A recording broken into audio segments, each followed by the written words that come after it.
Présent. Bruno Vermès. Présent. Valérie Cazenave-Dimillier. Présente. Thierry Annette est excusé de notre procuration à Argos, j'étais de plus. Céline Lacoste. Présente. Frédéric Lesludet. Présent. Jennifer d'Aragon est excusée de notre procuration à Monique Semavoine. Pachi Elissèche est excusée de notre procuration à Joachim Costa. Angélique Mougin. Présente. Philippe Glorieux. Présent. Julie Champagne. Présente. Michael Barraff est excusé de notre procuration à Philippe Glorieux. Vous venez juste de l'écrire. Ça y est déjà. Très bien. Alors, je vous présente, mes chers collègues, Christine Cazobon, qui est notre stagiaire à la mairie, qui fait une formation d'agent de collectivité territoriale à l'université de Pau. C'est bien ça, hein? Au Greta. Vous voulez vous présenter vous-même? Oui, je peux me présenter. Allez-y. Voilà. Donc, je suis en reconversion professionnelle, j'ai exercé un métier autre, c'est-à-dire j'étais pro-dentaire et commercial. Donc, je fais une formation au Greta qui s'appelle APAC pour devenir secrétaire de mairie. Et la structure, c'est une formation d'alternance et la structure qui me reçoit, c'est la mairie de Mazères-le-Zone. Donc, Voilà, avec grand plaisir, depuis déjà un mois et demi, quelque chose comme ça. Hein? Et pour encore combien de temps? Rappelez-moi. jusqu'à fin janvier. Fin janvier, voilà. Et donc, comme je l'avais dit, vous allez être très surpris de ce que vous allez découvrir, parce qu'on ne s'imagine pas de ce qui se passe derrière ces murs, on croit que tout roupille et que c'est calme. Et elle est en train de se rendre compte que c'est ni l'un ni l'autre. Exact. Voilà. J'espère en tout cas que vous apprenez beaucoup et que ça vous sera très utile pour votre formation et votre diplôme.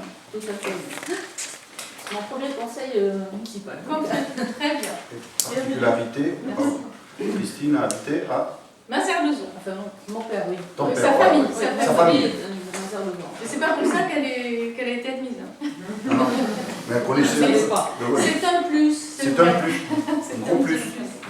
Voilà. Tout le monde n'a pas l'honneur d'y habiter. Bien.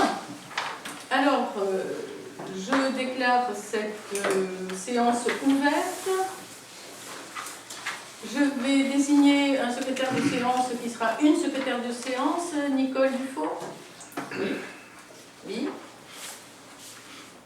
Et avant d'aborder l'approbation du procès verbal et l'ordre du jour, je vais vous donner quelques informations.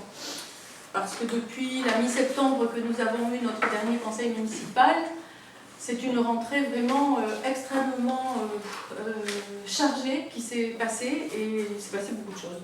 Donc j'ai envie de vous partager certaines choses qui se sont produites depuis le dernier conseil municipal.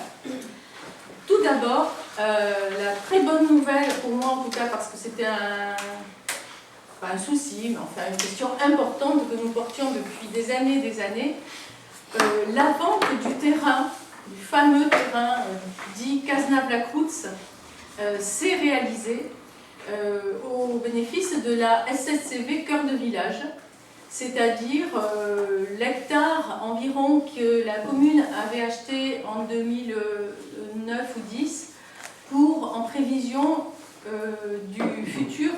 de la création du futur centre-bourg.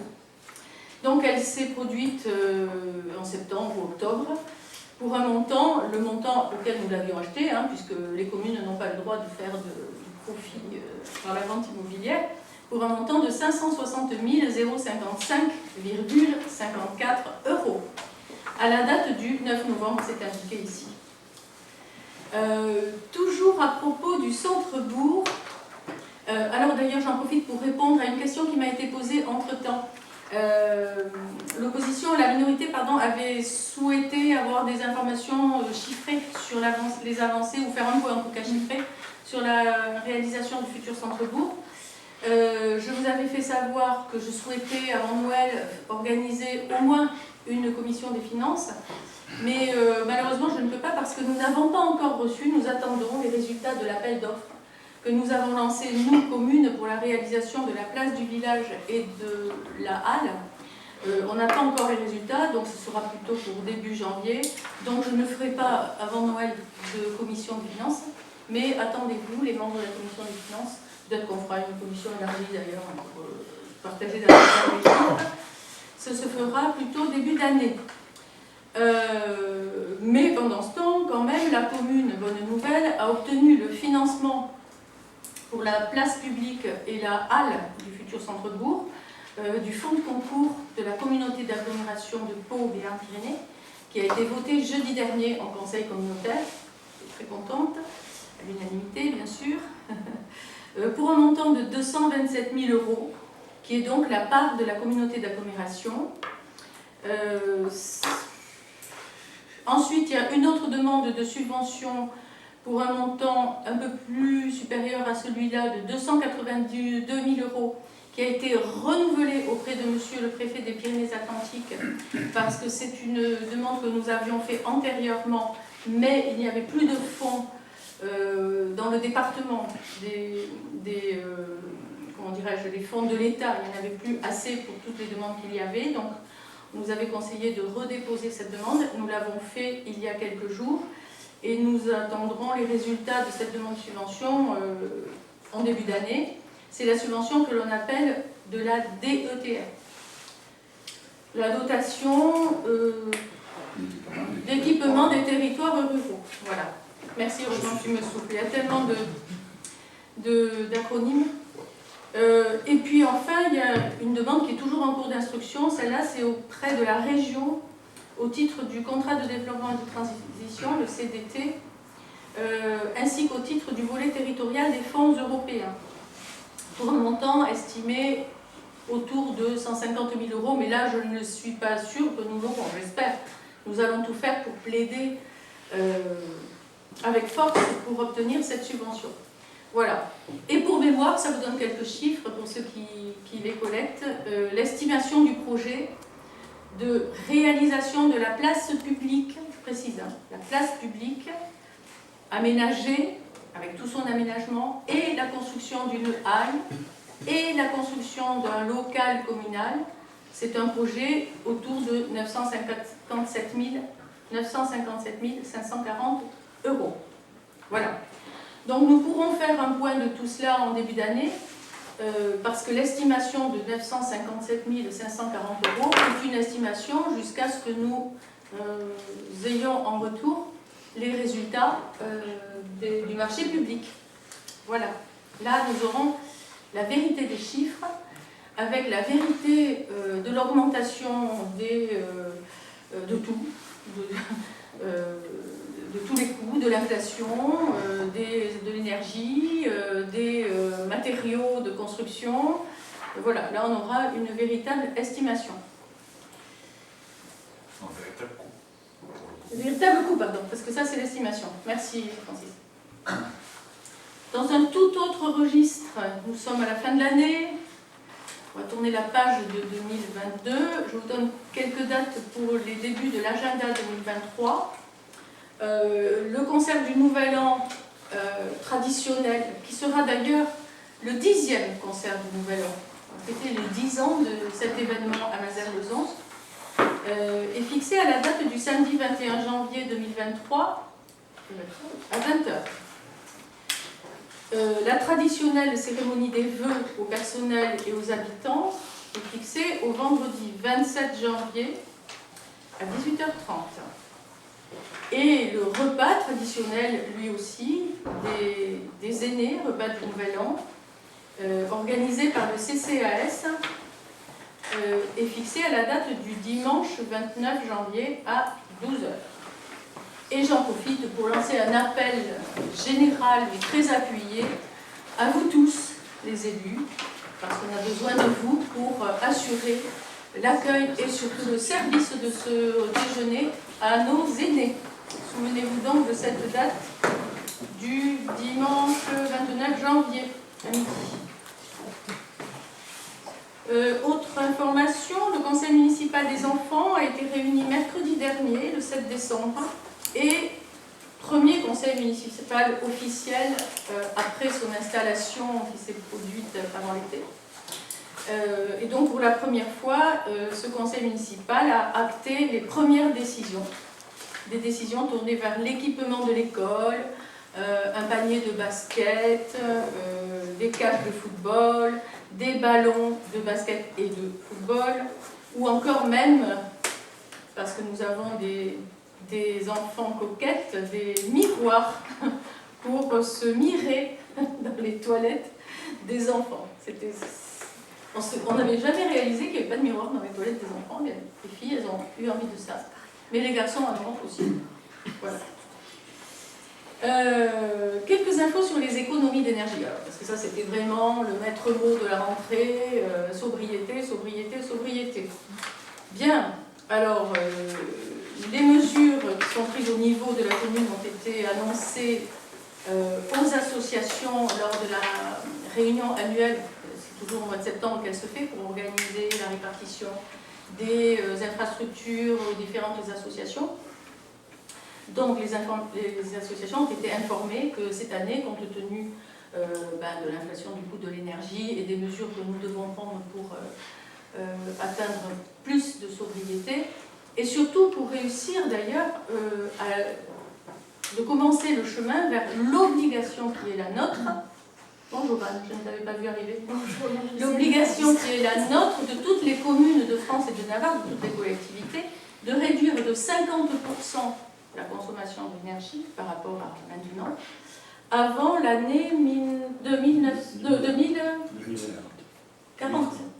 40 ou 30 2030 pour que les 50%, pour 40% et 2040 voilà. pour 50%. 2030 pour réduction de 40% de nos dépenses d'énergie et 10 ans de plus pour arriver à 50%. Donc, il faut s'y mettre, quoi. Hein. Donc, c'est pas facile. C'est pas facile, mais ce que nous avons décidé pour que la lecture soit claire, c'est que toutes les salles où l'on fait des animations ou du sport ne seront plus chauffées. Les vestiaires des sportifs ne seront pas chauffés. En revanche, on leur laisse l'eau chaude.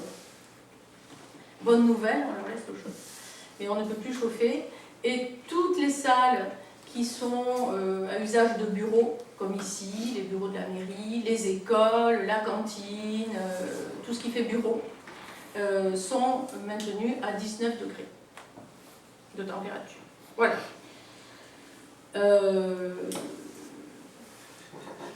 Nous avons commencé également à travailler sur des mesures pour réduire les dépenses d'énergie. Par exemple, nous avons procédé au calorifugage de toutes les tuyauteries, des chaudières, du Styx, au niveau de la salle Courtois et de la salle du complexe sportif, de la salle polyvalente, je veux dire. Nous avons également changé toutes les ampoules de la salle Marcel Courtois pour les remplacer par des LED. Et puis, voilà. Et puis, les éclairages de Noël seront installés parce que, bon, quand même, c'est Noël. Ça fait plaisir aux enfants d'avoir un peu de lumière dans les rues. Nous n'avons pas énormément de matériel d'éclairage de Noël, hein. Mais donc, nous allons les installer, mais nous avons décidé de réduire la période d'installation, que ce soit déjà installé depuis début décembre. Les lumières s'allumeront autour du 16 ou 20, 16 décembre, et jusqu'après le 1er de l'an, vers le 5 janvier. Voilà. Elles sont toutes en LED, hein, je préfère. Mais enfin, ce sont des LED de première génération, ils ne sont pas aussi économes que ceux que l'on achèterait aujourd'hui. Mais bon, tout est bon pour faire des économies quand même. Un petit souci que je veux partager, parce que vraiment, c'est un souci qui est quasiment quotidien pour mon collègue Roger Bédeflous à côté de moi en ce moment. J'espère que c'est pas pour ça qu'on s'appelle. On a des soucis avec le fonctionnement de la chaudière. Alors, ça me paraît peut-être un peu ridicule de parler de ça au conseil municipal, mais c'est vraiment un souci parce que tous les jours, la chaudière de l'école tombe en panne plusieurs fois dans la journée. On ne sait pas pourquoi, on ne sait pas ce qui se passe. De nombreux professionnels se sont penchés sur cette chaudière. Et quand on arrive à réparer, bien, ça tombe en panne. Alors, pourtant, c'est pas non plus une chaudière vétuste, c'est pas ça le problème. Mais on ne sait pas ce qu'elle a. Donc, si vous entendez dire, et vous l'avez sûrement entendu dire, surtout quand il y a des enfants à l'école, que de temps en temps il fait froid, vraiment très froid, ben, on fait tout ce qu'on peut pour essayer de réparer. Et alors, on s'est résolu à mettre des chauffages d'appoint qui ne sont ni économes ni écologiques, des bains d'huile pour quand même essayer de remonter la température dans certaines classes pour permettre aux enfants de rester, et aux enseignants. Ils pourraient aussi se retirer à un moment donné si la température était beaucoup trop basse. Si je puis juste ajouter, on fait une recherche par élimination et le problème, chaque fois qu'on change une pièce, c'est très cher. Donc il ne faut pas trop se tromper parce qu'on peut arriver à des montants en pièces détachées. Une chaudière, c'est un peu comme une voiture. Et que l'entreprise artisanale qui vient de loin. Non, mais ça arrive, ils habitent, ils sont ici, il n'y a pas de problème. Oui, non, il y en a qui viennent de loin. Bon. Oui. Voilà pour les informations en vrac, comme vous voyez, diverses et variées, que je voulais partager avec vous ce soir. Oui, mon ordre du jour, il est là. Donc, maintenant, je vais... Oui, je vais vous... Et le relevé des décisions, c'est après l'adoption de l'ordre du jour? Du conseil municipal, bien du conseil municipal. Oui, de l'adoption du... Bon. Alors, vous avez tous reçu le procès-verbal du dernier conseil municipal du 26 septembre. Y a-t-il des oppositions ou des abstentions? Il est donc adopté à l'unanimité. Je vous remercie et nous allons passer aux délibérations du conseil municipal. Donc, la première, qui n'est pas une délibération, c'est le relevé des décisions qui ont été prises, que j'ai prises, pour lesquelles j'ai délégation, depuis le 26 septembre dernier conseil municipal, donc en vertu des délégations d'attribution qui me sont accordées par vous, conseil municipal, en vertu de l'article L 2212-22. Première décision, il s'agit de la numéro 8, utilisation des crédits pour dépenses imprévues en section d'investissement pour un montant de 86 € afin de couvrir une dépense imprévue au compte 1348. C'est vraiment un tout petit jeu d'écriture, mais comme quand je vous dis que tout est transparent, que ce soit une grosse somme ou même une somme minime comme 86 €, je dois en rendre compte. La décision numéro 9 avenant au marché de confection et de livraison des repas scolaires afin de prendre en compte l'augmentation tarifaire de la SPL Pau Béarn Pyrénées, restauration, liée à l'impact de la crise économique sur le coût des denrées alimentaires, de l'énergie et des frais de personnel. Troisième décision, c'est l'avenant d'ajustement contractuel au marché d'assurance dommages aux biens avec la SMACL, qui est notre société d'assurance, pour tenir compte de la sinistralité de la commune sur les 18 derniers mois et qui porte la prime annuelle. Alors d'abord, je vais vous dire, la sinistralité, elle s'est élevée, c'est-à-dire tous les sinistres ou incidents ou, comment on dit, dégradation, voilà, sur le domaine public, nous ont coûté pour ces 18 derniers mois 9 835,88 €. Je ne sais pas si vous vous rendez compte. Des barrières de rue fracassées, lampadaires tordus, voilà, des choses comme ça, avec évidemment en général pas de signataire, on ne laisse pas la petite carte de visite au pied des dégâts. Eh bien, notre prime d'assurance, après vive négociation, parce qu'on avait refusé dans un premier temps l'augmentation, on a réussi à la faire baisser quand même un petit peu, eh bien la prime annuelle de 4 960 € hors taxe va passer en 2023 à 7 210 €. Voilà. Autant vous dire qu'on ne déclarera peut-être pas tous les sinistres que l'on subit, parce que ça va nous coûter plus cher de payer la prime d'assurance, si ça continue comme ça, que de réparer. Voilà. Numéro 4, quatrièmement, la décision numéro 11, pour être précise. Il s'agit d'un virement de crédit afin de faire face au règlement de la dernière échéance d'emprunt du mois de décembre 2021, alors ça remonte à loin, qui avait été imputé sur le budget de 2022. D'accord? Donc, pour corriger cela, il a fallu transférer 1060 € d'un chapitre vers un autre, alors du chapitre 022 des dépenses imprévues en fonctionnement au chapitre 66, article 66.11 pour le remboursement des intérêts d'emprunt, et même chose, avec un transfert de 5 450 € au chapitre 16 pour le remboursement du capital des emprunts. Voilà, ça avait été inscrit en décembre 2021, alors qu'il aurait fallu que ce soit imputé en janvier 2022. Donc c'est une décision dont je dois également vous faire part. Excusez-moi.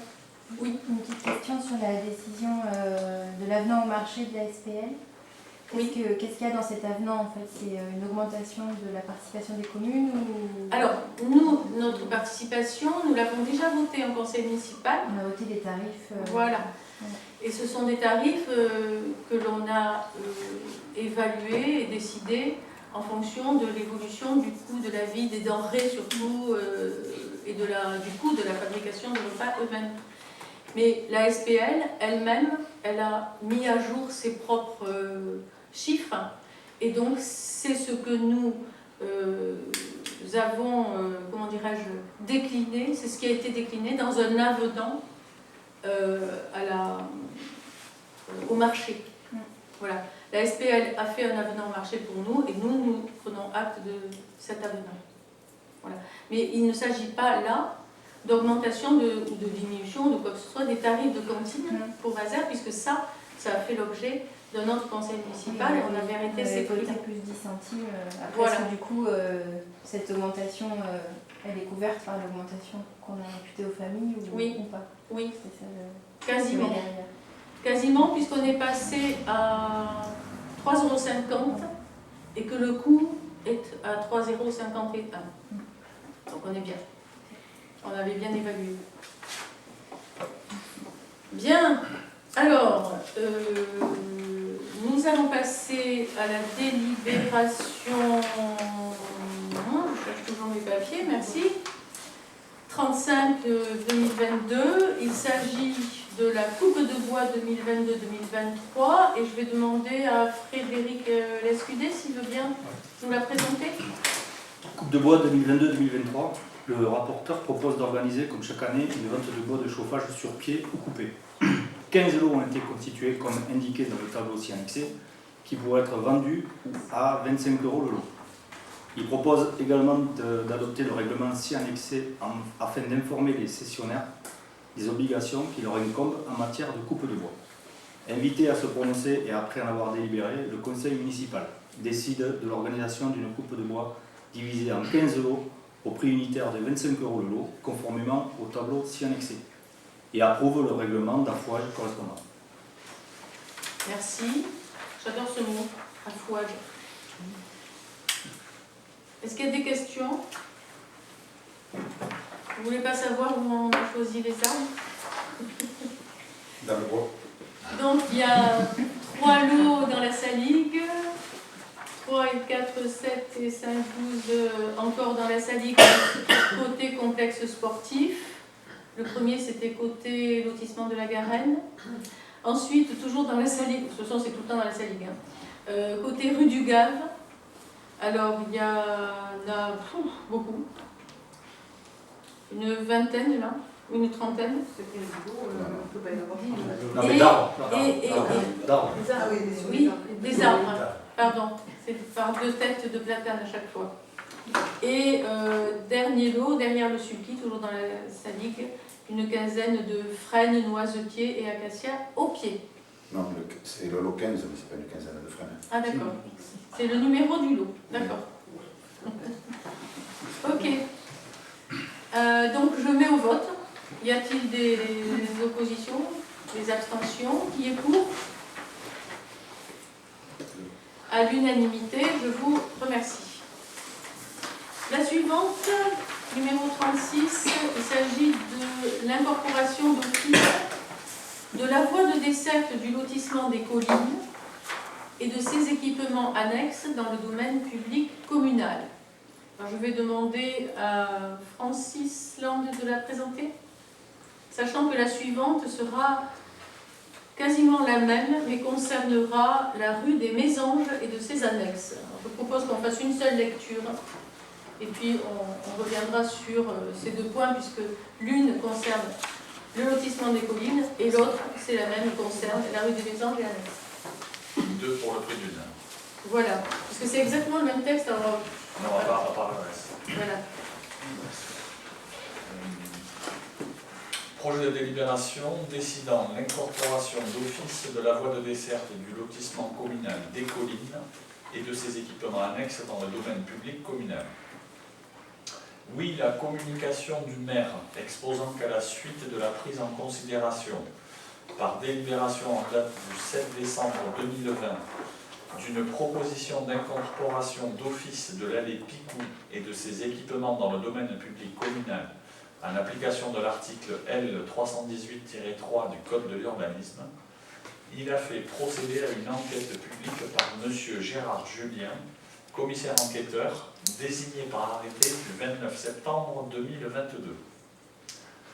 Connaissance étant prise des diverses pièces du dossier et lecture étant faite des déclarations, observations et réclamations recueillies à l'enquête, ainsi que des conclusions du commissaire enquêteur, considérant qu'il a été satisfait à toutes les formalités prescrites par la loi, considérant qu'aucun propriétaire intéressé n'a fait connaître d'opposition, considérant l'avis favorable du commissaire enquêteur, par ces motifs, le conseil municipal décide l'incorporation d'office sans indemnité dans le domaine public communal de l'allée Picou et de ses équipements annexes figurant sur l'état parcellaire 6 juin, précise que la voie sera dénommée allée Picou et portera le numéro voie communale 20, que cette incorporation vaut classement dans le domaine public et éteint par elle-même et à sa date tout droit réel et personnel existant sur ces biens, que ce classement comporte également approbation d'un plan d'alignement dans lequel l'assiette de la voie publique est limitée aux emprises effectivement livrées à la circulation publique, conformément au plan 6 juin. Enfin, charge le maire d'effectuer toutes les démarches et formalités requises en vue de publier au service de la publicité foncière et de l'enregistrement territorialement complétant la présente décision et de faire mettre à jour le plan et le tableau de classement des voies communales. Bon, c'était joli, tout ça. Il y en avait les plans annexés. Merci. Oui. Vous avez eu les plans, j'espère. Oui. Et la suivante, donc, on peut reprendre juste précise que les voies. Alors, ouais, le conseil municipal donc, décide de l'incorporation d'office sans indemnité dans le domaine public communal de la rue des Mésanges et de ses équipements annexes, figurant sur l'état parcellaire 6 juin, précise que les voies sont dénommées d'une part rue des Mésanges et portera le numéro voie communale 18 et d'autre part rue des Tilleuls et portera le numéro voie communale 19. Et c'est le même laïus pour terminer. Voilà. Pour tes obligations à toi. En clair, depuis 40 ans que ces rues avaient été aménagées pour desservir toutes les constructions bâties à la même époque, dans les années 70, voilà, depuis 80, eh bien, tout le monde croyait que automatiquement, à un moment donné, la voirie était devenue communale. Sauf que ça n'avait jamais été fait officiellement. Et donc, aujourd'hui, on régularise. Donc, ce que tout le monde croyait déjà de fait communal, on le transforme par cette délibération. Nous avons écrit à tous les riverains concernés, parce que même dans une même rue, ils ne sont pas tous concernés, le cadastre ne passe pas au même endroit. Donc, on a écrit à tous les riverains concernés pour leur dire qu'on allait régulariser cela, que pour ce faire, une enquête publique a été réalisée. Et je crois qu'il y a une personne qui est venue poser la question. Ça n'inquiétait pas grand monde et ça ne change rien dans la vie, si ce n'est que maintenant c'est officiel, la voirie elle est communale. Et donc c'était pour ces deux lotissements du hameau, comme on dit, et lotissement des collines. Voilà. Donc là on va tout régulariser. Y a-t-il une question, deux questions? Mais depuis 40 ans, on a toujours fait l'entretien. Ah oui, oui, parce qu'en fait la mairie, c'est permis s'est autorisée à en faire l'entretien, alors qu'elle n'avait pas à le faire en réalité, mais tout le monde pensait que c'était comme ça. Monsieur Glorieux? Oui, bien évidemment, on est favorable à cette délibération tardive. Mais c'est plus sur la forme, parce que moi j'y habite, les Mésanges, j'ai reçu aucun billet recommandé. Je vois qu'il y a eu tout de même 68 colotis à qui on a envoyé 31 avis de réception, donc sont partis les 37 autres. Non, c'est qu'ils n'étaient pas concernés, parce que c'est la voirie qui est au droit des habitations. Et donc, votre habitation était déjà conforme, si vous voulez, pas l'habitation, mais la voirie au droit de votre maison, elle était déjà... Attendez, sur la partie jaune, et puis il y a la zone verte qui est en face de chez nous. Qui à l'époque, je pense qu'il y avait une association de colotis au début. Au début, c'est une association de colotis qui a construit chez vous, oui. On n'a rien reçu, et le commissaire enquêteur, en général, il met aussi des affichettes dans l'espace. Non, on n'a pas mis d'affichette. Oui, c'est affiché à la mairie, en mairie, et on a écrit individuellement toutes les personnes concernées. Et pourquoi nous, je ne comprends pas pourquoi on est concernés. Mais parce que vous n'êtes pas concernés. Si, je discutais dans la... Oui, je vous laisse... Juste, c'est technique, c'est pour ça. Ah bon. C'est une réponse un peu technique, c'est pour ça que je me permets de demander la parole au maire. Si vous voulez, le lotissement est tellement ancien qu'il n'y a que les propriétaires originels qui habitent en Gore qui sont propriétaires d'un tantième de voirie par rapport à leur construction. Entre-temps, il y a eu des ventes, il y a eu des nouveaux arrivants, etc. Et les notaires ont fait l'erreur, tous, de ne jamais retranscrire cet tantième dans les actes de vente. Résultat, c'est que toutes ces personnes-là ont acheté une maison, mais n'ont pas récupéré le tantième de voirie, qui était devenu 100 mètres en réalité. Voilà. Donc on a travaillé à partir du service des hypothèques, qui nous a communiqué les noms des propriétaires qui étaient encore titulaires de tantième de propriété sur la voie. Ce qui explique que certains l'ont reçu, d'autres non, parce qu'ils n'étaient pas directement concernés en tant que propriétaires. Donc c'est 31 sur 68, il faut le comprendre comme 31 personnes concernées sur les 68 originaires propriétaires d'un petit bout de voirie. Et parce que vous-même, votre maman est propriétaire depuis le début, et y est encore. Non, on a acheté avait 5 ans. Justement, avait 5 ans. Il aurait eu le prix. Non, justement pas. C'est vrai, mais c'est le contraire. Justement pas. Tout à fait. Après, c'est vrai que dans la synthèse de l'enquête publique, il y a un voisin c'est relaté par le commissaire enquêteur qui s'étonne de ne pas avoir été prévenu, mais il n'est pas concerné.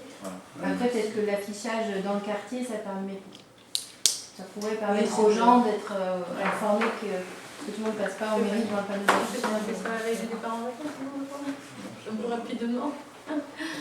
C'est vrai, vous avez raison. Une prochaine fois, on fera des affichettes ou voir un boitage complet. C'est encore plus simple. On n'est pas dans une grande ville, on peut faire un boitage. Après, autrement, si on ne l'avait pas fait, on aurait pu vous demander de payer l'entretien de la route, alors il fallait mieux le faire. Donc, vous avez voté là, pour voter, non? Donc, est-ce qu'il y a d'autres questions d'abord? Il n'y en a pas. Y a-t-il des oppositions? Des abstentions? Qui est pour? Bien, c'est adopté à l'unanimité. Je vous remercie. Merci Francis. Nicole Dufault va nous présenter l'organisation en régie et la tarification du concert du Nouvel An que j'évoquais tout à l'heure en introduction. Projet de délibération numéro 38-2022, organisation en régie du concert du Nouvel An et fixation des tarifs d'entrée. Le rapporteur rappelle à l'Assemblée que la commune organise depuis 2014 maintenant, dans le cadre de ses animations culturelles, un concert symphonique du Nouvel An. Jusqu'à ce jour, l'organisation de cette manifestation était confiée, pour des raisons pratiques, au comité des fêtes. Toutefois, ce dernier n'étant plus en mesure aujourd'hui, compte tenu notamment de la baisse de ses effectifs, d'organiser cette manifestation pour le compte de la commune. Aussi, il est proposé au conseil municipal d'organiser dorénavant cette manifestation directement en régie et d'en fixer les tarifs comme suit à compter du 1er janvier 2023. Tarif normal 15 €, tarif réduit 5 € pour les moins de 18 ans. Invité à se prononcer et après en avoir délibéré, le conseil municipal décide de reprendre en régie directe l'organisation du concert du Nouvel An, fixe les tarifs d'entrée à compter du 1er janvier 2023 comme suit.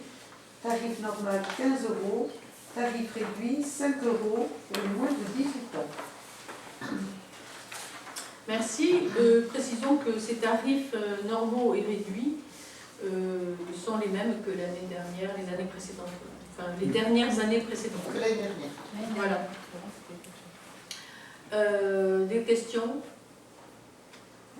Pas d'opposition, ni d'abstention. Qui est pour? C'est adopté à l'unanimité. Je vous remercie.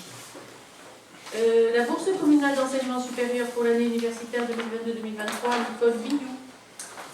Projet de délibération numéro 39-2022, bourse communale d'enseignement supérieur, année universitaire 2022-2023. Le maire rappelle à l'Assemblée que la commune octroie depuis 1984 une bourse communale complémentaire aux étudiants de la commune bénéficiant d'une bourse d'études départementales. Elle précise que le montant de la bourse communale est fixé depuis 2014 de manière uniforme à 110 € pour tous les étudiants de la commune bénéficiant d'une bourse départementale. Elle propose à l'Assemblée de décider du maintien de la bourse communale d'enseignement supérieur, de déterminer le montant de la participation communale pour l'année universitaire 2022-2023 et d'accorder la bourse communale à l'ensemble des étudiants mazérois attributaires d'une bourse départementale. Invité à se prononcer et après en avoir délibéré, le conseil municipal décide de maintenir le principe du versement d'une bourse communale d'enseignement supérieur aux étudiants bénéficiant d'une bourse départementale pour l'année universitaire 2022-2023, de fixer le montant de la bourse communale d'enseignement supérieur à 110 € et enfin d'accorder une bourse communale à tous les étudiants qui bénéficieront au cours de l'année d'une bourse d'études départementale au vu de la notification transmise par le conseil départemental. Merci. Il y a des questions? Monsieur Glorieux? Oui, nous, on trouve un petit peu anormal que le montant n'ait pas changé depuis 2014, alors que l'inflation, l'évolution et le coût de la vie a tout de même bien augmenté, d'une part. Et d'autre part, on sait bien que la population des jeunes étudiants boursiers, la vie de ces jeunes filles-là est quand même assez difficile actuellement, d'une part. Et d'autre part, puisque la bourse départementale est calculée par échelon aussi, je trouve que ce serait bien aussi de reprendre les mêmes critères que la bourse départementale, et ce qui ne changerait rien, puisque l'équilibre serait le même, hein, et de financer cette bourse en fonction de l'échelon des étudiants. Alors, vous avez raison de souligner qu'elle avait été augmentée en 2014, c'est vous qui le dites, je ne me souviens plus de l'année, elle est passée de 90 à 110 €, je crois. Cependant, je vous rappelle que nous n'avons aucune obligation, la commune, d'instaurer cette bourse-là. Elle existe depuis des années et des années. Nos prédécesseurs l'avaient mise en pratique, nous l'avons conservée. Mais à ma connaissance, aucune commune ne fait cela. Dans les Pyrénées-Atlantiques, il y en a d'autres qui le font vers le Pays Basque. Pas à mes... mon modèle, c'est un peu l'agglo autour de l'agglo. Voilà. Oui, mais ça concerne la bourse du département. D'accord. En tout cas, autour de chez nous, personne ne le pratique et nous n'avons aucune obligation de le faire. D'accord ? Et puis, si on continue à l'augmenter, c'est bien pour les jeunes, bien sûr, mais on ne va pas non plus dépasser le montant de la bourse départementale elle-même. Ça va jusqu'à 410 € la bourse du département. Ça dépend des cas. Ça dépend des cas. Mais le 110 € c'est l'échelon 1. Voilà. Donc c'est le plus faible. C'est de celui-là dont je parle. Voilà. Donc, non. Et puis, c'est pas que nous n'ayons pas les moyens de les doubler ou de les tripler ou de les quadrupler. Parce que savez-vous combien il y en a eu en 2022? Beaucoup. L'année dernière, on avait discuté, c'était pas pour les étudiants, je crois. L'année dernière, on avait discuté parce que l'année d'avant, il y en avait 9. Mais là, cette année, donc, l'année suivante, il y en a eu 1. Un seul. Je pense même que vous le connaissez. Et en 2020, il y en a eu En 2020, il y avait le coup de pouce. 0. Sur le... Et nous avons fait le coup de pouce. De notre propre volonté. Oui, mais c'est pas... Aucune obligation, aucune loi, aucune règle. C'est notre décision, voilà, du conseil municipal et du CCAS de vouloir donner un coup de pouce exceptionnel en fin Covid. Et en 2019, puisqu'on remonte le temps, il y en a eu 3. Voilà, bon. Donc, tant mieux qu'il y ait peu de boursiers, parce qu'il vaut mieux être non boursier quand on est étudiant que boursier, c'est sûr, tant mieux. Mais pour autant, moi je propose d'en rester à 110 €, ce qui est déjà bien, qui vient s'ajouter à la bourse départementale, que nous n'avons aucune obligation de décider ou de voter. On pourrait retirer cela et ne rien donner. On le fait quand même. Donc, est-ce qu'il y a d'autres questions? Il n'y en a pas d'autres, donc des abstentions? Vous vous abstenez? 2 abstentions. Opposition? 3. Ah oui, pardon. Il y a comment on dit, une procuration. Alors, qui s'abstient? 3. Qui s'oppose? Et qui est pour? Donc, tous les autres sont pour. Merci. La délibération suivante sera l'ouverture dominicale des commerces pour l'année 2023, qui est un copier-coller de l'année 2022, qui est un copier-coller de l'année 2021. Et je demande à Nicole Villou de nous présenter cette délibération numéro 40. Projet de délibération numéro 40 2022, ouverture dominicale des commerces pour l'année 2023. L'article L3132-26 du Code du travail donne la possibilité au maire d'autoriser l'ouverture dominicale des commerces de détail dans la limite de 12 dimanches par an. Lorsque le nombre de ces dimanches n'excède pas 5, la décision du maire doit être prise après avis du conseil municipal. Dans le cas où le nombre de ces dimanches est supérieur à 5, la décision du maire doit être prise après avis conforme de l'organe délibérant de l'EPCI dont la commune est membre. À défaut de délibération dans un délai de 2 mois suivant sa saisine, cet avis est réputé favorable. Pour les commerces de détail alimentaire dont la surface de vente est supérieure à 400 m², lorsque les jours fériés mentionnés à l'article L3133-1 du Code du travail sont travaillés, ils sont déduits par l'établissement des dimanches désignés par le maire dans la limite de 3. Dans un but de simplification et d'harmonisation de ce dispositif, la communauté d'agglomération de Pau-Béarn-de-Pyrénées a décidé de fixer sur son territoire un calendrier annuel des dimanches autorisés. Ainsi, par délibération en date du 1er décembre 2022, elle a autorisé pour tous les codes d'activité en dehors du secteur de l'ameublement et du secteur automobile pour l'année 2023, les dates d'ouverture suivantes: les dimanches 15 janvier, 4 juin, 2 juillet, 13 août, 27 août, 3 septembre, 26 novembre, 3, 10, 17, 24 et 31 décembre. Pour les commerces de détail du secteur automobile, les dimanches 15 janvier, 12 mars, 11 juin, 17 septembre et 15 octobre. Il est proposé au conseil municipal d'émettre un avis favorable sur les dates proposées par la CAPVP pour l'année 2023, sur toute demande d'ouverture dominicale qui serait formulée aux dates arrêtées dans ce calendrier. Invité à se prononcer et après en avoir délibéré, le conseil municipal émet un avis favorable sur le calendrier adopté par la CAPVP pour l'année 2023, émet un avis favorable sur toute demande d'ouverture dominicale qui serait formulée aux dates arrêtées dans le calendrier 2023 de la CAPVP. Merci Nicole. Y a-t-il des questions concernant la lecture de cette délibération annuelle qui est finalement une décision conforme de ce qui a été décidé au niveau de la communauté d'agglomération de Pau? Il n'y a pas de remarques, il n'y a pas de questions. Y a-t-il des oppositions? Des abstentions? Je n'en vois pas. Qui est pour? Elle est adoptée à l'unanimité. Merci beaucoup. Nous passons à la numéro 41, les orientations du règlement local de publicité intercommunale. Il s'agit de la publicité extérieure sur les panneaux et affiches extérieures, donc je vais, c'est moi qui vais vous la présenter. Je vais travailler un peu quand même. Par délibération en date du 17 décembre dernier, la communauté d'agglomération a engagé l'élaboration d'un règlement local de publicité intercommunale sur son territoire. Ce document édicte sur le territoire intercommunal les prescriptions à l'égard de la publicité, des enseignes et préenseignes visibles de toute voie ouverte à la circulation publique.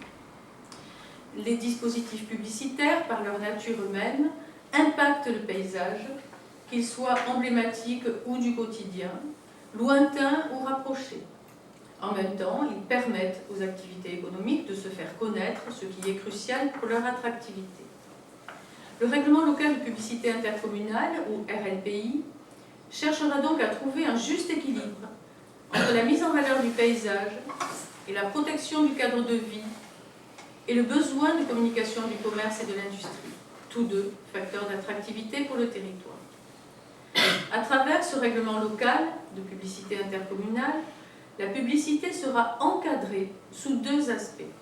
Par la réduction de son impact sur l'environnement, par le renforcement de son efficacité dans l'intérêt notamment des acteurs économiques. Les prescriptions du règlement local de publicité intercommunale doivent être plus restrictives que le règlement national de publicité émanant du Code de l'environnement. Elles peuvent être générales sur tout le territoire et ou spécifiques en fonction des secteurs urbains. Les règlements locaux de publicité intercommunaux adaptent la réglementation nationale fixée par le Code de l'environnement à un contexte local.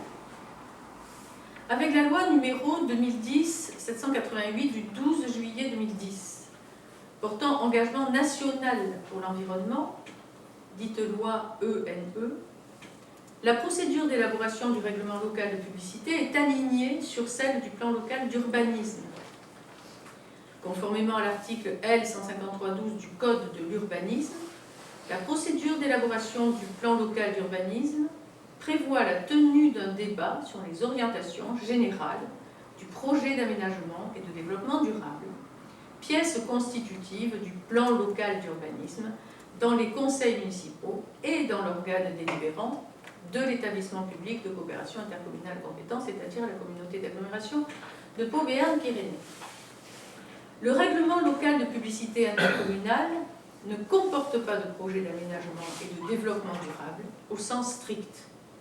Cependant, le rapport de présentation du règlement local de publicité doit définir les orientations et les objectifs en matière de publicité extérieure, selon l'article R581-73 du Code environnemental. Ainsi, même en l'absence formelle du projet d'aménagement et de développement durable, il a été décidé de mettre au débat les orientations du règlement local de publicité intercommunale de la communauté d'agglomération de Pau Béarn-Pyrénées. Ce débat permettra de connaître les ambitions souhaitées des élus pour le territoire en matière de préservation du paysage et du cadre de vie et de communication pour les acteurs économiques. Les orientations voulues conditionneront l'élaboration du règlement écrit et graphique. Après la tenue de ce débat en conseil communautaire, les orientations doivent être débattues au sein de chaque conseil municipal, des communes, de la communauté d'agglomération de Béarn-Pyrénées. Les principaux éléments de diagnostic. Le diagnostic à l'échelle de l'intercommunalité a fait ressortir les éléments quantitatifs et qualitatifs suivants. Pour les publicités d'abord, puis pour les enseignes. Pour les publicités, présence d'environ 1000 publicités, hors mobilier urbain et publicité de moins de 7 mètres carrés sur Pau, principalement localisées le long des axes principaux.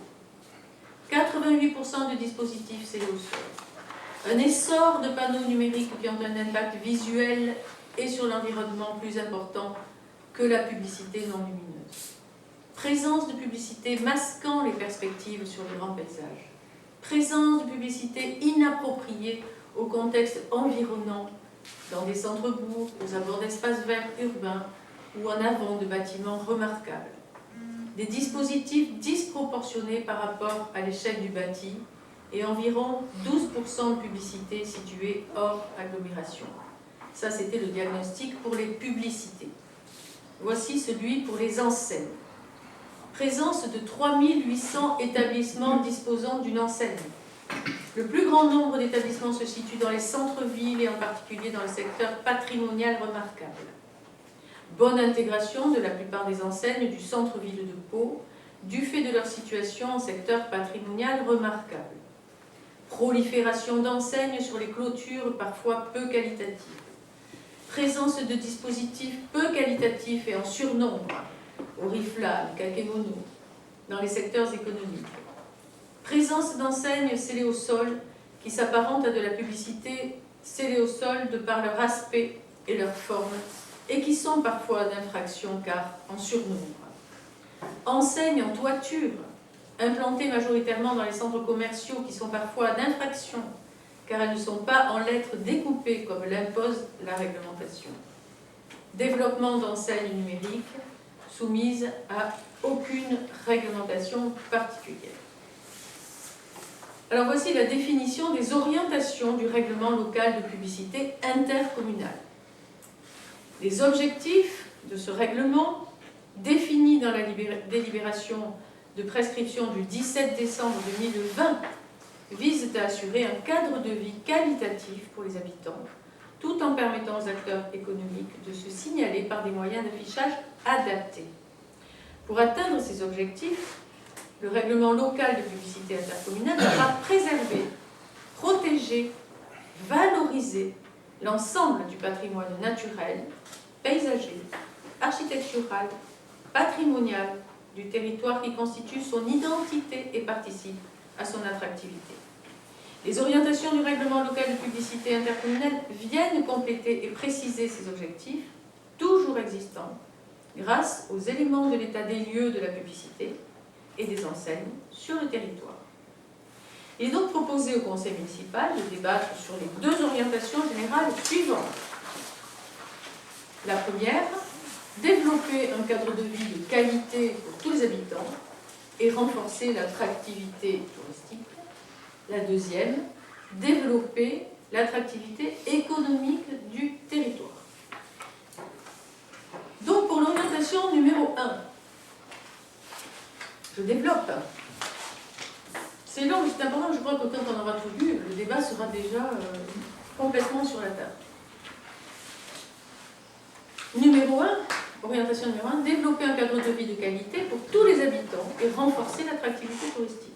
La protection du cadre de vie est un facteur important pour garder les résidents ou pour attirer les visiteurs dans un environnement qui est agréable à vivre. Le cadre de vie est l'ensemble des éléments entourant la vie des habitants d'une ville. Ainsi, cela fait référence au respect de l'environnement, la gestion des déchets, de l'eau, de l'air, des pollutions, qu'elles soient visuelles ou olfactives, à la contribution à la qualité de vie, respect des espaces verts, ruissellement, préservation des espaces de qualité naturelle et bâtis. Les dispositifs publicitaires, préenseignes et enseignes, sont des composantes du paysage et de facto du cadre de vie. La prise en compte de l'affichage extérieur est un des moyens possibles pour améliorer le cadre de vie des habitants du territoire de Pau-Béarn-Pyrénées. Pour ce faire, il est proposé d'élaborer le règlement local de publicité intercommunale selon les orientations suivantes. Je ne vais pas les développer, je vais les titrer. Améliorer la qualité paysagère sur l'ensemble du territoire et en particulier celle des entrées de ville. Préserver et valoriser les vues sur la chaîne des Pyrénées et sur les éléments patrimoniaux du territoire. Adapter de façon cohérente les règles. Garantir équitablement un cadre de vie de qualité pour les habitants du territoire. Préserver les zones situées hors agglomération en assurant une meilleure intégration des enseignes. Renforcer l'attractivité des sites touristiques du territoire et du site patrimonial remarquable de Pau. Valoriser les centralités du territoire, les centres-villes, les centres-bourgs et les quartiers.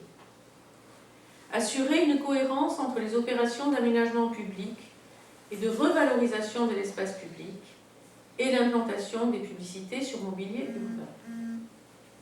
Réduire les pollutions lumineuses en limitant le recours aux dispositifs lumineux et numériques et en élargissant la plage d'extinction nocturne des publicités et des enseignes lumineuses. L'orientation numéro 2 maintenant. Développer l'attractivité économique du territoire. Se décline en 4 points. Améliorer la lisibilité des zones économiques, assurer une meilleure lecture des publicités et des enseignes, garantir la visibilité des établissements et enfin valoriser les secteurs protégés et les centralités et mettre en valeur les bâtiments remarquables. Si je n'ai pas lu intégralement les précisions qui allaient devant chaque orientation, c'est parce que vous avez eu le texte intégral et que vous l'avez tous soigneusement lu avant d'en parler ce soir au conseil municipal. Il vous appartient donc de bien vouloir prendre acte du débat qui s'est tenu sur les orientations générales du règlement local de publicité intercommunale telles qu'elles sont présentées ci-dessus, telles qu'elles ont été présentées au conseil communautaire et donc adoptées, enfin, on en a pris acte au conseil communautaire et qui sont déclinées dans chacune des 31 communes de la communauté d'agglomération. Donc nous aurons tous le même règlement dans les 31 communes. Mais si, avant de prendre acte, si vous souhaitez prendre la parole, je vous écoute, demander la parole. C'était quelque chose de très détaillé. Oui, Julie Champagne. Nous, on prend acte, il n'y a aucun retour attendu sur le contenu de ces orientations de la part de chaque conseil municipal pour l'aglo, enfin pour la communauté de communes. C'est juste une information qu'on reçoit. Ou est-ce que nous, en tant que commune, on peut aussi émettre des avis sur ces orientations-là? Moi, je trouve que c'est bien que ce soit mis en place et réfléchi de manière globale. Je me dis que ça pourrait être plus ambitieux parfois sur les contraintes qu'on peut imposer en termes des grands panneaux d'affichage qui peuplent toutes les entrées effectivement de la communauté d'agglo. Je ne sais pas si je trouve que ça me paraît très... Alors c'est un règlement qui est intercommunal. Donc il faut qu'il soit applicable quelle que soit la commune. D'accord?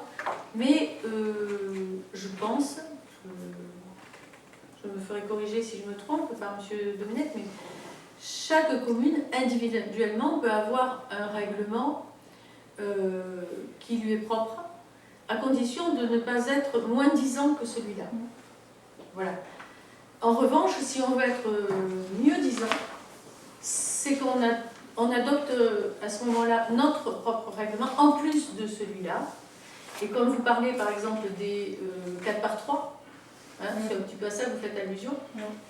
Les 4x3, ben, si notre commune n'en veut aucun, par exemple, ben, il faut en délibérer, il faut qu'on décide entre nous. Mais en revanche, ce sera à nous-mêmes de faire appliquer ce règlement-là.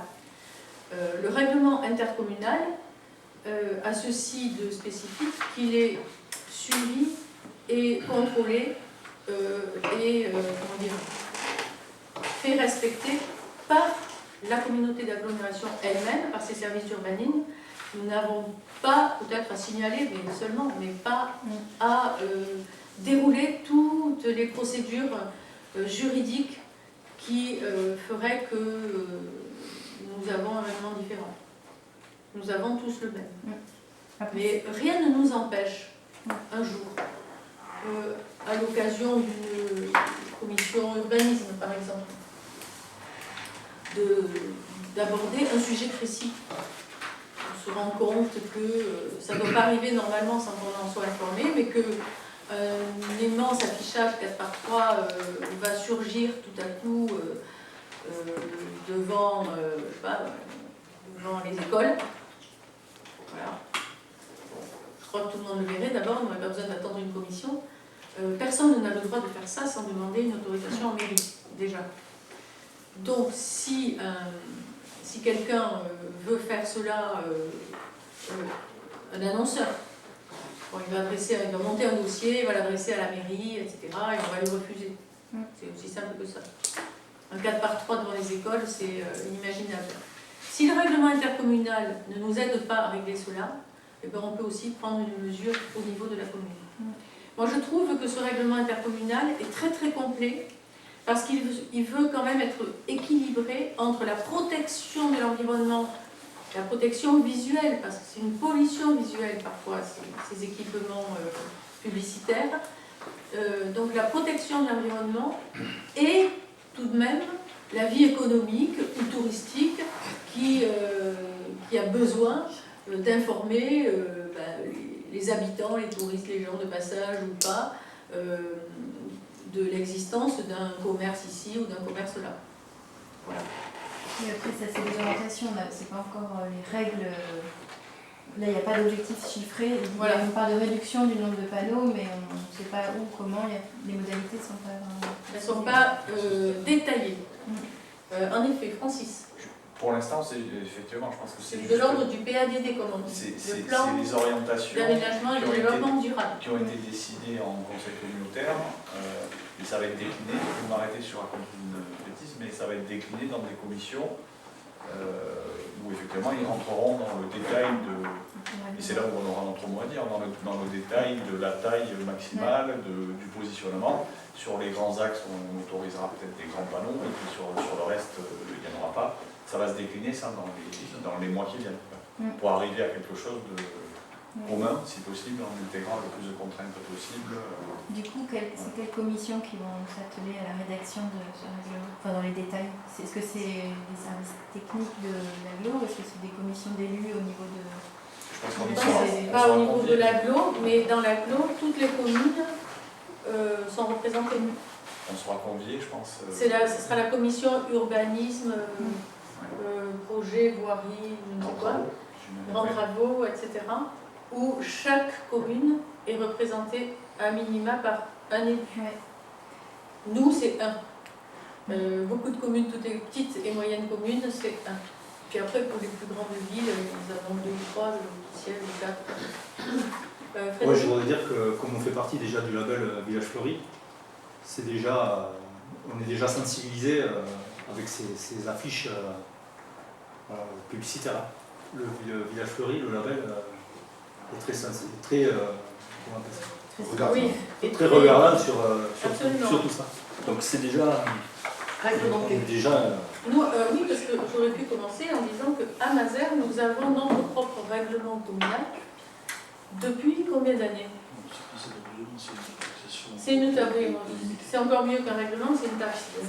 On est passé directement. Donc on a, ça s'appelle la taxe TLP. Merci. Taxe locale sur la publicité extérieure. Ce qui a fait réduire le nombre d'affiches qui fleurissaient sur la rocade en particulier. Et même sur la départementale, ici, 37, ce n'était pas des grands 4 par 3, mais c'était des panneaux plus petits. Ils ont fini par disparaître, puisque les annonceurs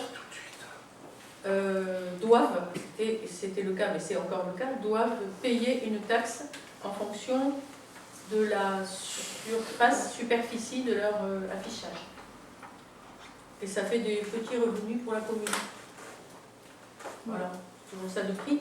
Ça nous pollue un peu, mais ça nous fait des sous. Au moins, tout n'est pas perdu. On n'a pas que la pollution visuelle. On a aussi la taxe qui est versée en contrepartie. Mais ça a fait beaucoup réduire, beaucoup l'affichage. Y compris dans la grande zone commerciale que nous avons de l'autre côté de la rocade. Il y a énormément d'affichage qui a disparu. J'ai juste aussi encore une question sur ces orientations. Je trouve que c'est pas très clair.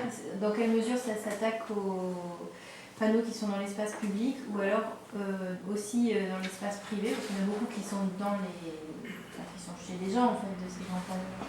Et est-ce que ce règlement s'applique à tous les espaces Tout ce qui se voit depuis la voirie publique où on circule. D'accord. Tout ce que l'on peut voir en pédalant, en marchant, en conduisant, et qui seraient implantés sur le domaine public et sur le domaine privé. Oui, je voulais dire deux choses. Donc, je trouve que c'est très bien, hein, c'est une réflexion. Encore une fois, c'est dommage qu'on n'ait pas quantifié, parce qu'on a quantifié ce qu'il y avait, mais on n'a pas quantifié ce qu'on va enlever. Et moi, j'invite à regarder ce qui se passe à Grenoble, où 90% de la publicité a disparu, et qui ne sort pas plus mal hein, avec ça. C'est tout de même, en effet, comme vous l'avez dit, une nuisance hein, écologique, esthétique, et aussi des messages imposés. Hein. On est dans une conjoncture de sobriété, on nous impose presque d'acheter les choses à force de... Vous savez combien de messages publicitaires on voit par jour en moyenne en France, que ce soit un logo ou un message publicitaire, 1500 par personne en moyenne par jour. C'est un patraquage, quoi, et ça, il fait énormément. Donc, si on peut aller le plus loin possible, ce serait bien. Je pense qu'on ira plus loin. On sera peut-être meilleur qu'à Grenoble. Là, il s'agit des orientations du plan local, du PADD. Voilà. Après ça, il y aura une autre étape qui ira plus loin, mais à laquelle on va tous travailler dans toutes les communes. Là, on ne vote pas, on prend acte hein, de cette... voilà, il n'y a pas de vote. Je peux considérer qu'on a fini, pardon, parce que je fais comme si on avait fini. Il y a peut-être quelqu'un qui voulait prendre la parole? Non? Ça y est? Donc, merci. Roger Pédefous va nous présenter la déclaration d'intérêt général pour le programme pluriannuel de gestion des bassins versants du NES et du SOUST. On y va. Madame le maire informe l'Assemblée que le syndicat mixte du bassin du Gave de Pau soumet à enquête publique un dossier de déclaration d'intérêt général en vue de mener à bien un programme pluriannuel de gestion des bassins versants du NES et du SOUST pour une durée de 10 ans. Elle précise que l'enquête publique a commencé le mercredi 23 novembre 2022 et s'achèvera le vendredi 23 décembre 2022. À l'issue de la procédure administrative, une déclaration d'intérêt général permettra d'intervenir sur ces bassins versants dans les règles et conditions prescrites dans le dossier. Conformément à l'article 5 de l'arrêté du 2 novembre 2022 portant ouverture de l'enquête publique, les communes concernées, dont fait partie la commune de Mazères-le-Zon, sont appelées sur la demande de déclaration. Le maire rappelle l'intérêt d'une telle démarche qui permet notamment de se substituer aux riverains ne remplissant pas leurs droits d'entretien et limiter ainsi les influences négatives du défaut d'entretien sur les risques d'inondation ou de mobilité fluviale, ainsi que sur la qualité des milieux aquatiques.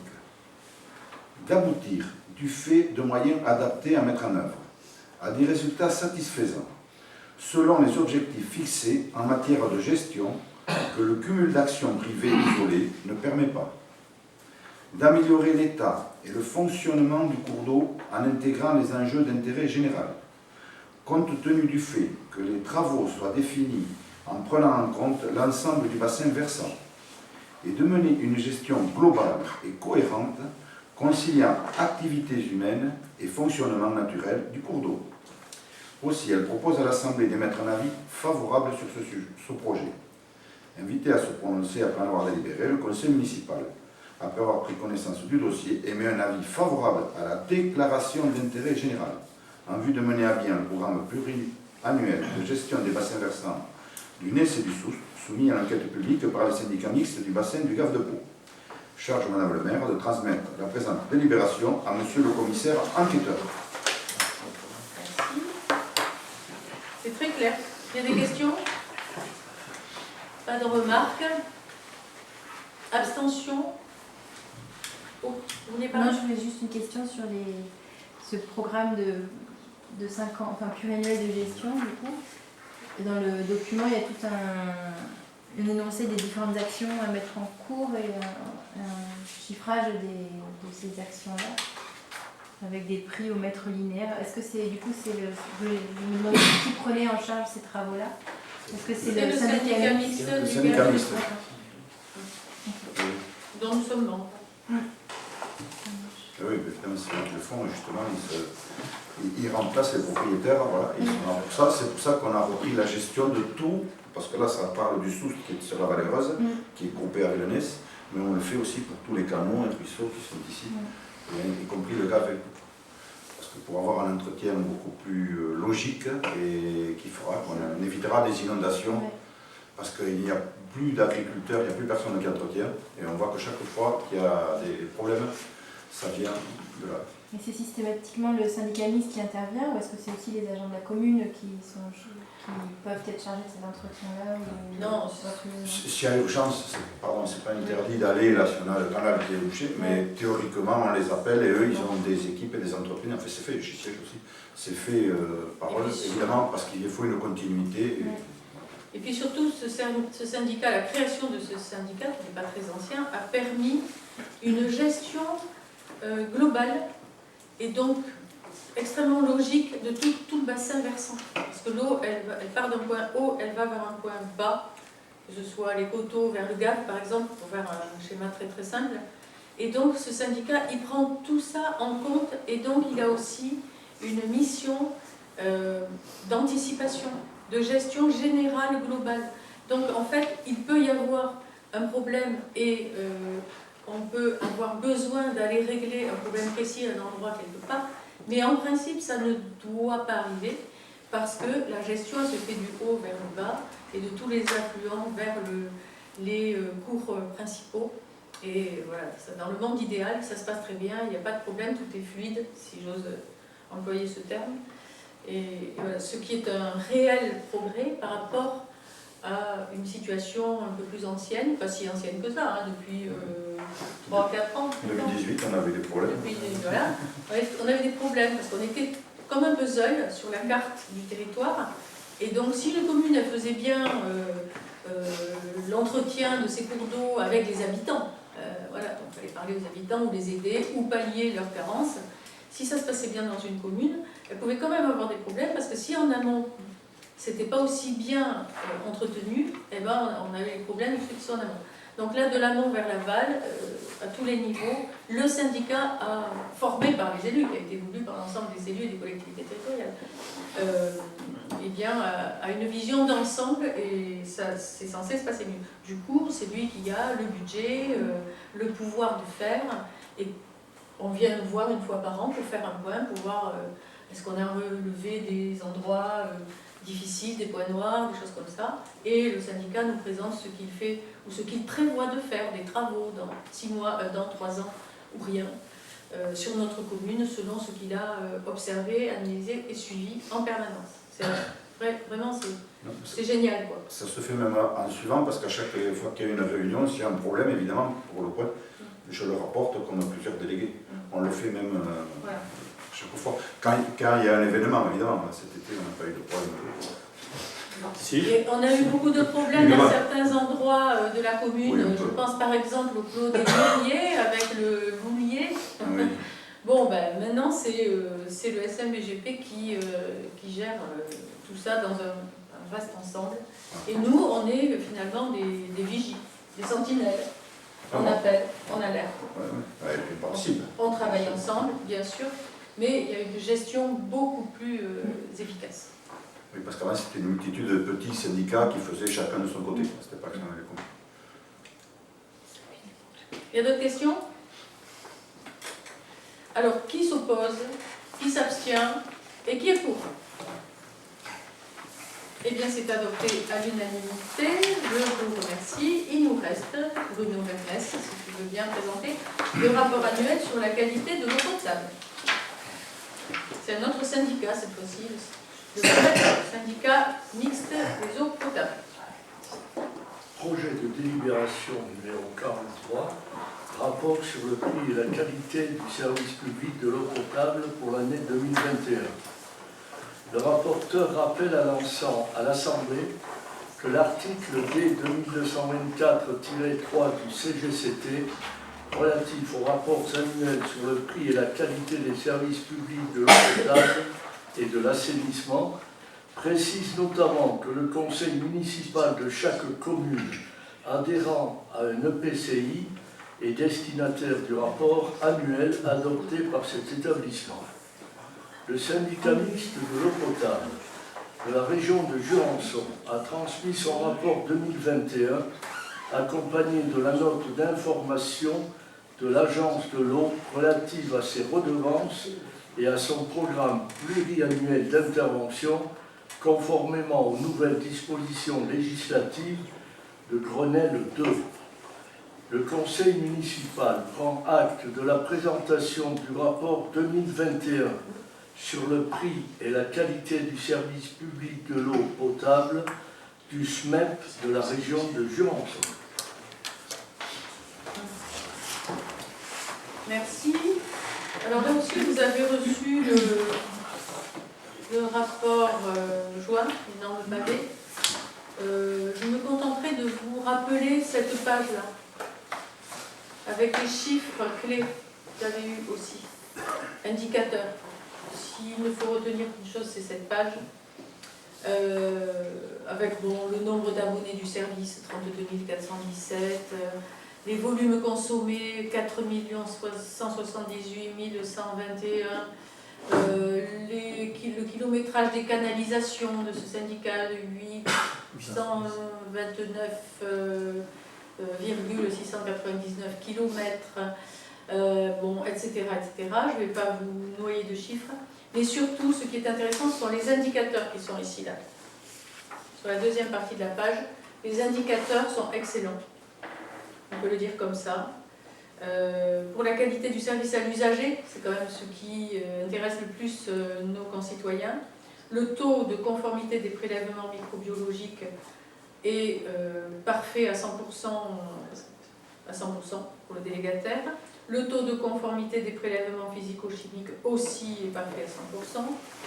Le taux de respect du délai maximum d'ouverture des branchements pour les nouveaux abonnés, il est parfait à 100%, etc., etc. Nous avons donc vraiment de très très bons chiffres indiqués par l'analyse de cette performance. Oui. Moi, en parcourant le rapport, je trouvais aussi intéressant quand même les chiffres qu'il donnait sur les nombres d'agriculteurs et leur façon et sur la politique aussi du SMEP d'acquisition des parcelles. Et donc de constater aussi que les aires de protection risquaient d'augmenter parce qu'elles sont en train d'être redéfinies. Et donc, dans le rapport, il détaille aussi tout le travail du SMEP auprès des agriculteurs pour changer les pratiques, parce que dans les analyses, il y a quand même des traces minimes, mais de pesticides de maïs qui ne sont pas nocives. Mais du coup, il y a soit des incitations avec des aides de la région de l'État sur le... Après, le SMEP, il achète beaucoup de terres. Et le SMEP achète des terrains. 80 hectares. Et ça, c'était... moi, je l'ai découvert en parcourant le rapport. Et donc, il y a une partie de ces achats qui sont reloués. Enfin, non, des conventions gratuites, quoi. Ouais. Et ils sont obligés de se mettre de l'herbe. Et voilà, d'accord. Donc, on peut dire que tout ce qui est le long du Gave, le long de la voie verte, tous les champs, pratiquement, quasiment tous, ont été achetés petit à petit par le SMEP. Ce qui lui permet d'avoir la maîtrise de l'utilisation de ces terres, puisqu'on est au-dessus des champs captants de l'eau potable, donc le SMEP, c'est ce qu'il gère. Et donc il veille, lui, à la qualité de ce qui est fait en surface pour avoir en dessous une eau de grande qualité. Est-ce que ce ne serait pas l'occasion de voir si on ne peut pas, puisqu'il y a pas mal de terrains, comme vous le dites, ici en bord du Gave. Il n'y en a plus beaucoup maintenant, ils appartiennent au SMEP. Voilà, qui appartiennent au SMEP, mais s'il y a des conventions de prêt, d'y mettre un peu une ceinture verte, de rentrer dans le système de la ceinture verte de l'agglomération avec ces espaces. Oui, tout à fait. Il y en a une arrondie. Oui.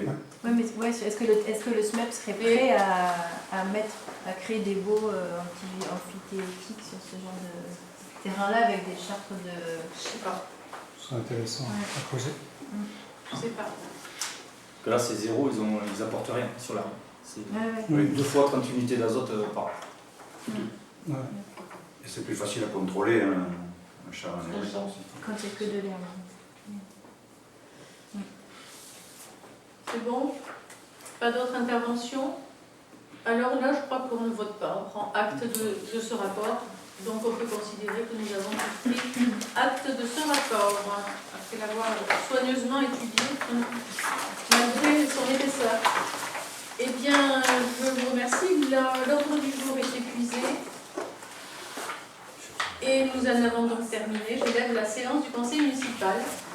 Je vous souhaite une très bonne fin d'année. Je vous souhaite à tous d'excellentes fêtes de Noël, de bonnes vacances si vous en prenez. Je vous souhaite à tous.